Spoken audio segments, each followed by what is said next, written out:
আজ 3টে দিন হয়ে গেল, মানুষটার কোনো খবর নেই। কে জানে কোথায় আছে।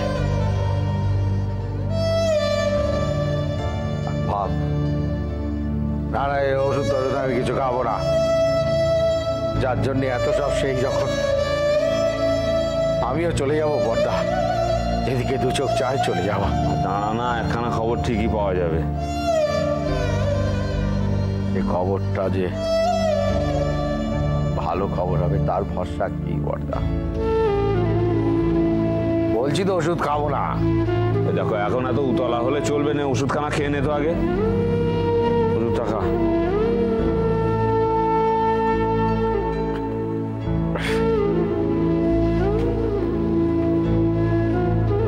আমি এখন কথা ভাবছি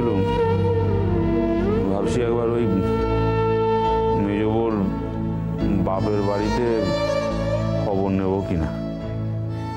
বাবা আমি যাব না, আমি যাব না। না কারোর যাওয়ার দরকার নেই, আমি যাবো বড়দা। দেখো কথাখানা বলেই তো মনে হচ্ছে বিপদে। কেন বুঝতে পারছো না বড়দা? আমি না গেলে সে আসবে না, জানো। তোর এই শরীরের অবস্থা, তোর যাওয়ার দরকার নেই। আমি আমি আমি নিজে গিয়ে একবার খোঁজ করে আসি, যদি তার কোনো খবর পাই তাহলে তোকে এসে বলবো খন, তারপর তুই না হয় নিজে গিয়ে নিয়ে আসিস তাকে।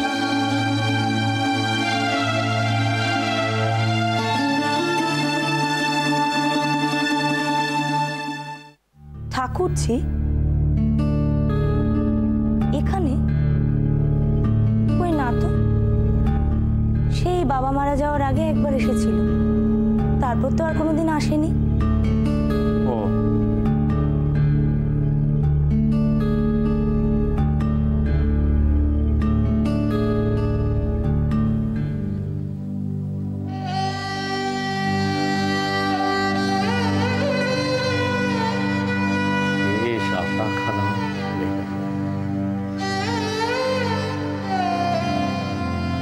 কোথায় চলে গেল? কেনই বা চলে গেল? কি ভুল আমি করেছিলাম বড়দা, যার জন্য এত বড় শাস্তি দিল? কোন অপরাধে আমি এত বড় শাস্তি পেলাম?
এদিকে আসুন।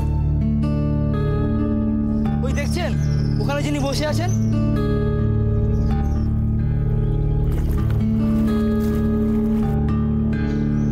কেউ নেই। জানি না বাবু, তবে দেখতে একদম মা ঠাকুরনের মতো। দুই একদিন এখানে দেখেছি, তাই আপনাকে।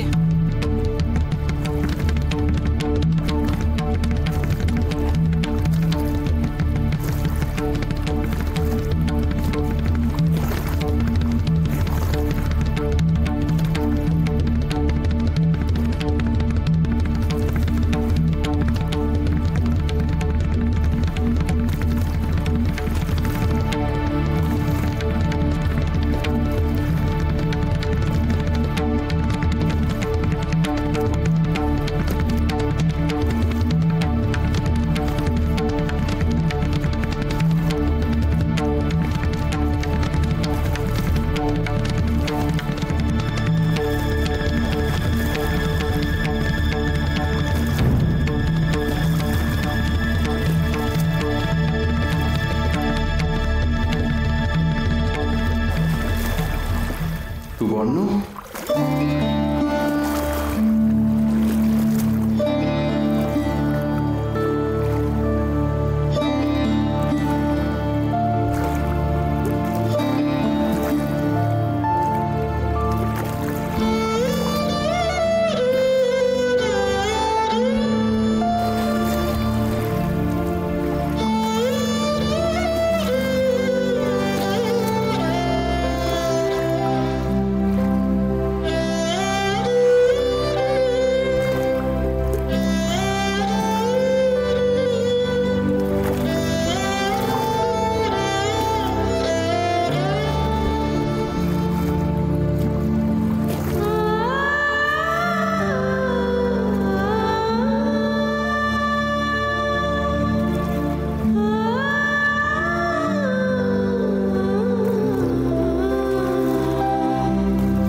আপনি তাহলে মায়ের সেই ছোটদা?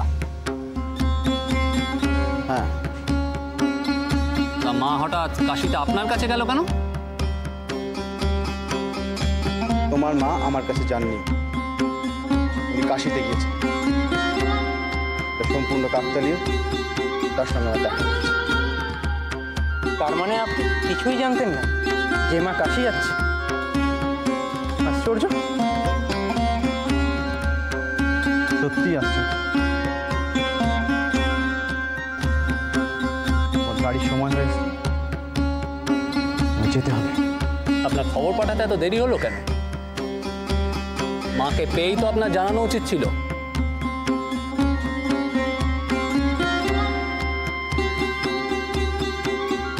আমাদের মা যতদিন না আমাকে নিজে থেকে বলছিলেন, ততদিন আমি স্থির করতে পারছিলাম না যে ঠিক কোন কারণে এই বয়সে এসে সে সংসার ত্যাগ করেছে, নাকি সংসার তাকে ত্যাগ করেছে।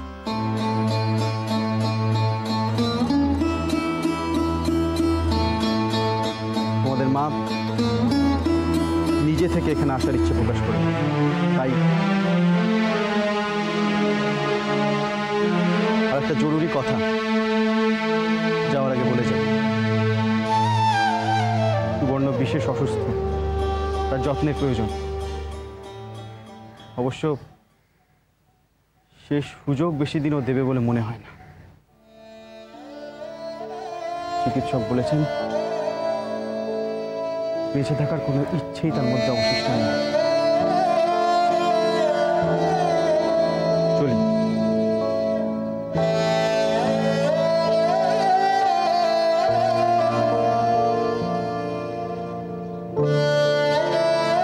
তুমি সুবর্ণর জ্যেষ্ঠ পুত্র। হ্যাঁ, তোমার মায়ের সঙ্গে কাশির একটা যোগ আছে।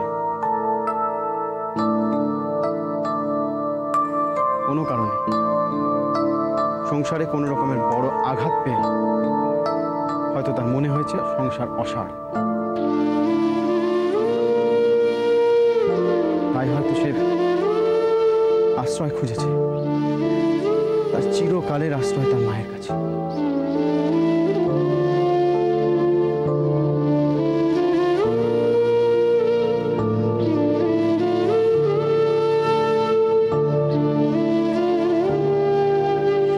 হয়তো তাকে কাশি অভিমুখ করেছে।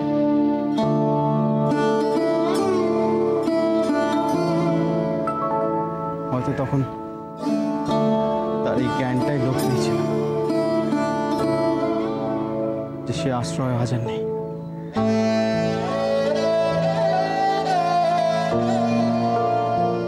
চলি।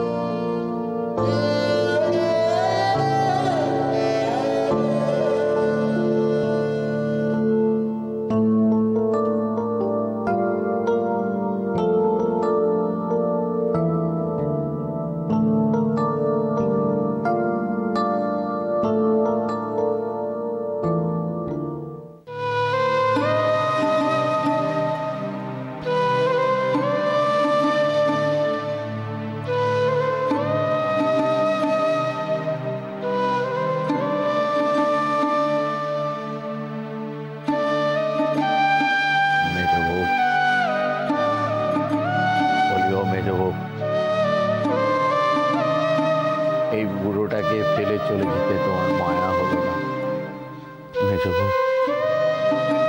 যাওয়ার আগে একবারটি আমার কথাটা ভাবতে পারলেন?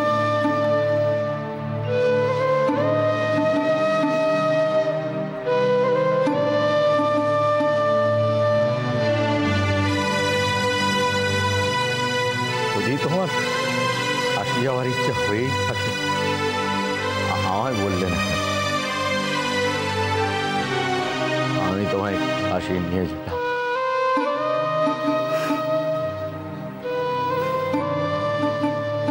পাগলের মতো সবাই তোমায় খুঁজে। আমার কথাখানা বুঝতে পারছো মেজবউ? কেন চলে গিয়েছিলে?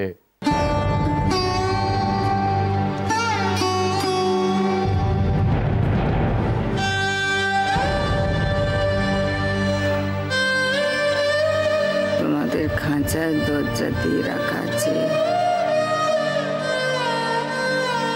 পায়ে শিকলি পরানো আছে, কোনটাই যে তেমন মজবুত নয়। সেইটাই আমাকে ছেড়ে গেলে কি করে যাবো? থাকার হলো ডানায় সে জোর কোথায় আকাশে উড়ে যাব, এই খাঁচাতেই ফিরে এলুম।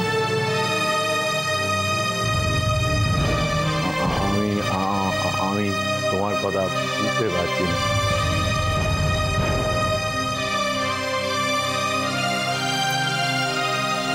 বকু, পাটিখানা মেঝেতে বিছিয়ে দিলাম, একটু শুয়ে পড়তে ইচ্ছে করছে। নিচে কেন শোবে মেজবউ? তুমি খাটের ওপর শোও না। বলি, ও বকু, মাকে ভালো করে খাটের উপর বিছানা করে দে। তুই মেঝেতেই বিছিয়ে দে বাবা। কেন কথা শুনছো না মেজবউ? রোগা শরীর, অসুস্থ শরীর, হাসিটাও তো বেড়েছে।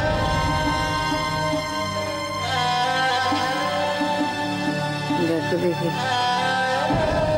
ফিরে এসেও তোমার কত চিন্তা। অসুস্থ শরীর, কাশির বাড়াবাড়ি, কত ঝামেলা বলো তো। ভালো ভালো, আমার ঝামেলাই ভালো। আমার এরকম ঝামেলা থাকাই ভালো।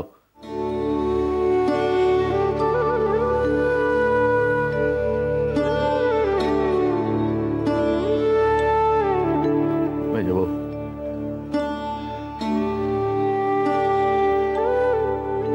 তুমি জানো আমার কি করে দিন কেটেছে? কোথায় না খোঁজা হয়েছে, কোথায় না গেছি মেজবউ, কোথাও কোনো খবর। জানি জানি সব দোষ আমার।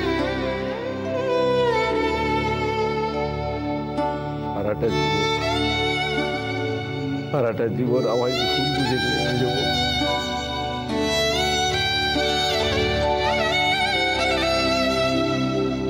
সারাটা জীবন আমায় ভুল বুঝে।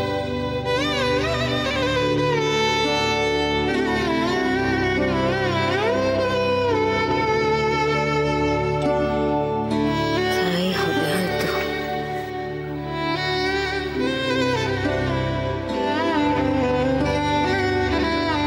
গোটা জীবনটা ভুল বোঝা হয়ে থেকে গেল বুঝি।